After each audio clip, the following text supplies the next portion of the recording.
በዚህኛው ቪዲዮ ደግሞ የምናየው የዊዞልዲንግ ኬዝ ይሆናል ማለት ነው። ወይም ደግሞ ከተከፋይ ሂሳብ ላይ ተቀንሶ ለግብር የሚከፈል ደረሰኝ ማለት ነው። ይህን ለማድረግ መጀመሪያ ኖርማል ደረሰኝ እቆርጣለሁ። አይተም ዲስክሪፕሽን ጋር ሊስት ውስጥ ያሉ አይተሞችን አንዱን ሰሌክት አደርግና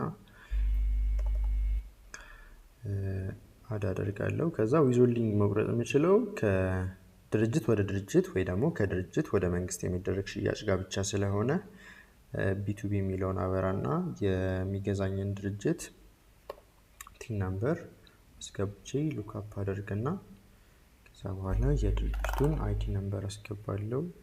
በኔ ኬዝ ናሽናል አይዲ ነው።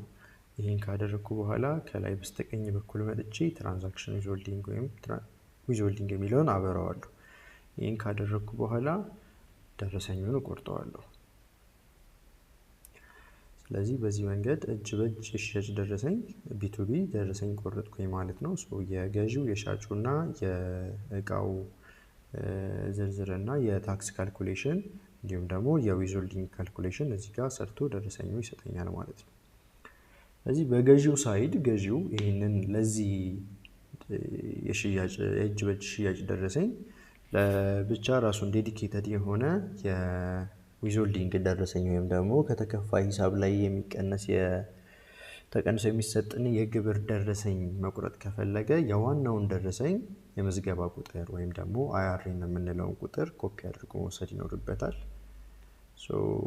እሱን ኮፒ እናደርግና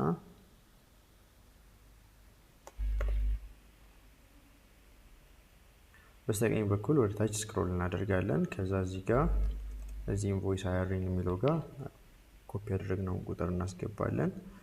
ይሄን ካደረግነ በኋላ ዊዞልዲንግ ሪሲፕት እዚህ ጋር የሚል አለ። እዛ ጋር ትራንዛክሽን የኛ ትራንዛክሽን ስለሆነ ዊዞልዲንግ ታይፑ ትራንዛክሽን የሚለውን ሰሌክት አድርገን ሪጂስተር ዊዞልድ ሪሲፕት እንለዋለን። ይህን በምናደርግበት ጊዜ ከተከፋ ሂሳብ ላይ ለተቀነሰ ግብር የተሰጠ ደረሰኝ ብሎ የዊዞልዲንግ ሪሲፕት ይቆርጥልናል ማለት ነው። ይሄንን ይመስላል።